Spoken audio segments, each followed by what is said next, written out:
You have to have hyperfocus. You have to be more obsessed than the rest of the 99% of people doing it. If you're obsessed, you're getting it done. So I don't know if you've been watching, have you been following the Olympics at all? No. The one that I was watching that I thought I would never end up actually watching, it was the women's biking, like the road race. Okay. So it was just on TV, right? Made some food. I was sitting down. I was watching it. The lady who was in third place is the U.S., right? She came from a really small town called Homer in Alaska.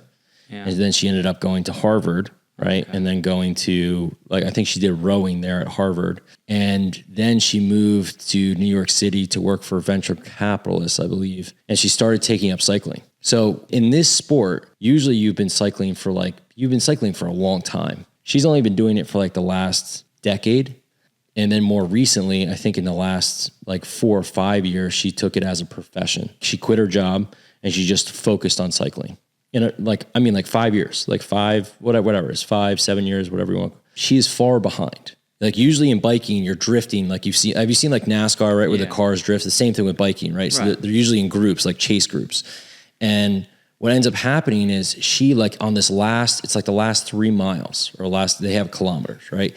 She just like pumps it. I mean, like just takes off, right? And just passes them. Not only passes the 2 leaders, but she's so far ahead, she wins by like I think it was like 30 seconds or like a minute. What I was thinking about is how impressive that is. Yeah. And then the second thing is it just shows you like when you hyper focus, right? Like all these other cyclists, they've probably been doing it for years. They've been like practicing, but they have their job, right? Like, I mean, like what you probably have to do.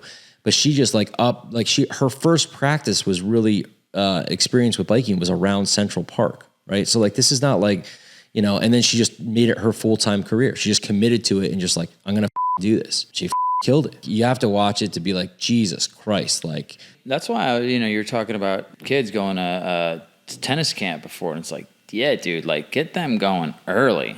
Yeah. So so they can find something hopefully they fall in love with and become great at, like, and hyper focus at. Because like, I wish I did that with anything, growing up. Like I just was doing all sorts of yeah.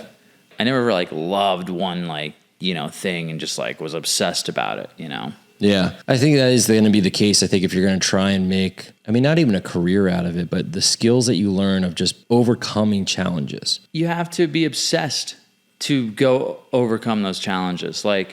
Or you have to love it, but that's kind of similar things, either really love it and work hard at it, have like some crazy discipline, or be obsessed.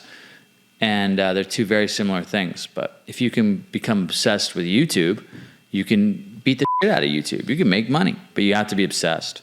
You have to have, hyper focus. Yeah, you have to be more obsessed than the rest of the 99% of people doing it. Why I even really brought that up on the second part of this is hyper focusing for a task for a period of time. Like what I'm going to be doing shortly, like in the next 2 days here, I'm going to hyper focus on a task.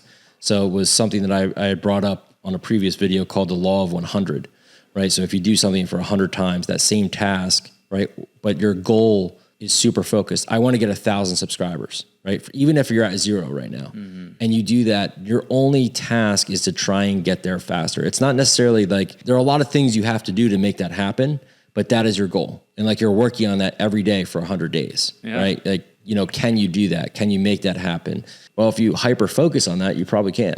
That's not like so far out of the realm of possibility. Even if you're at 0, like you go after friends and family, say, look, subscribe to me. This is what I'm doing. You go after, like you beat the shit out of this thing, right? Like you said, you obsess over it, and you find any way necessary to get those subscribers, to get jump started, to get to 1,000, and now, what's the next goal, right? What's the next 100? What's the next 100? I want to make $1,000 a month. I want to make $10,000 a month. And all of that's obtainable. It's how obsessed are you? Like, because if you're obsessed, you're never too tired to complete the task. Yeah. If you're obsessed, it's never, I'll get to it tomorrow. It's never that. Like if you're obsessed, you're getting it, the deliverable that you have to get done today, done. You're getting it done.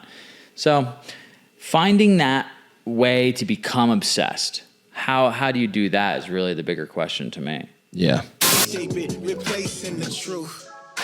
I really can't hate it, but the lines are so creative. I don't mean to celebrate it, but it's cool. But look, the more that I deny it, adds the fuel to the fire. Your delusions I desire, but it's cool.